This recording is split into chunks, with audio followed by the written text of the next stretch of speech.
Number 3, verb do. ये सहायक क्रिया अपने साथ डू, डज, डिड को रखती है। जहां डू और डज का प्रयोग प्रेजेंट टेंस में, वहीं डिड का प्रयोग पास्ट टेंस में किया जाता है। ये सहायक क्रियाएं प्रायः नेगेटिव और इंटरोगेटिव सेंटेंस बनाने में यूज की जाती हैं। इन्हें किसी अफर्मेटिव सेंटेंस में यूज नहीं करते हैं। ध्यान रखें कि जब डू, डज अथवा डिड का प्रयोग किसी नेगेटिव सेंटेंस में किया जाता है तो ये अपने साथ नकारात्मक शब्द नॉट को ही रखती हैं। नेवर का प्रयोग कभी नहीं होता है। जैसे Ravi does not go home, अर्थात रवि घर नहीं जाता है। अब हम इसी वाक्य को ऐसे कहें, Ravi does never go home, अर्थात रवि घर कभी नहीं जाता है, तो वाक्य पूर्णतः गलत होगा, क्योंकि वर्ब डू सहायक क्रिया अपने साथ नेवर को नहीं रखती है। इसी प्रकार Dinesh did not work hard, अर्थात दिनेश कठिन मेहनत नहीं करता था। नोट, यहां ये ध्यान रखें कि कोई भी वर्ब डू अर्थात डू, डज, डिड अपने साथ किसी फाइनाइट वर्ब अर्थात पूर्ण क्रिया को सदैव फर्स्ट फॉर्म में ही रखती है। जब वर्ब डू सहायक क्रिया का प्रयोग किसी इंटरोगेटिव सेंटेंस में किया जाता है तो वर्ब डू किसी प्रश्नवाचक शब्द के साथ सहायक क्रिया के रूप में यूज की जाती है। जैसे व्हाट डज ही रीड, अर्थात वो क्या पढ़ता है। इस वाक्य में व्हाट प्रश्नवाचक शब्द के साथ डज एक सहायक क्रिया के रूप में है। इसी प्रकार कोई प्रश्नवाचक वाक्य जब सहायक क्रिया से ही बना हो तो वहां कोई दूसरी सहायक क्रिया नहीं यूज की जाती है, अर्थात वो सहायक क्रिया स्वयं ही प्रश्नवाचक शब्द और सहायक क्रिया बनती है। अतः वर्ब डू इस प्रकार से जब यूज की जाएगी तो ये भी अन्य सहायक क्रियाओं की तरह ही कार्य करेगी।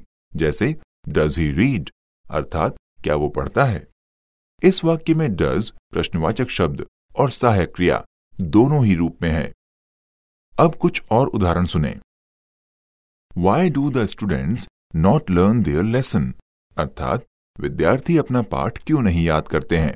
अथवा Why do the children not go to play, बच्चे खेलने क्यों नहीं जाते हैं।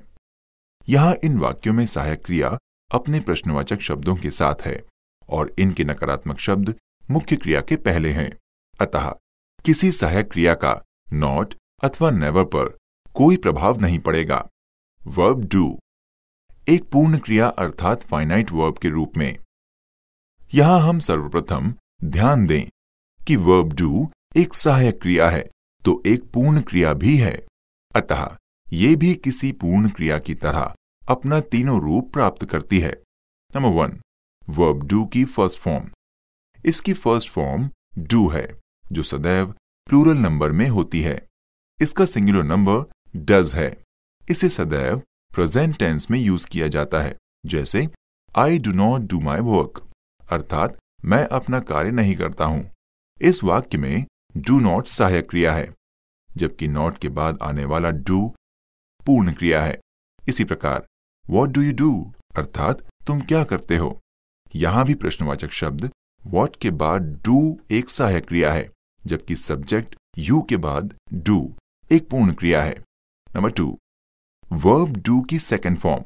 इसकी सेकंड फॉर्म डिड है जो सभी पर्सन और नंबर के सब्जेक्ट के साथ समान रूप में यूज होता है। इसे केवल पास्ट टेंस में यूज किया जाता है। जैसे आई डिड इट, अर्थात मैंने ये किया था। नंबर 3, वर्ब डू की थर्ड फॉर्म। इसका थर्ड फॉर्म डन है जो किसी परफेक्ट टेंस में यूज किया जाता है। इसके साथ हैव, हैज या हैड सहायक क्रिया यूज की जाती है। जैसे I had done my work, अर्थात मैंने अपना कार्य कर लिया था।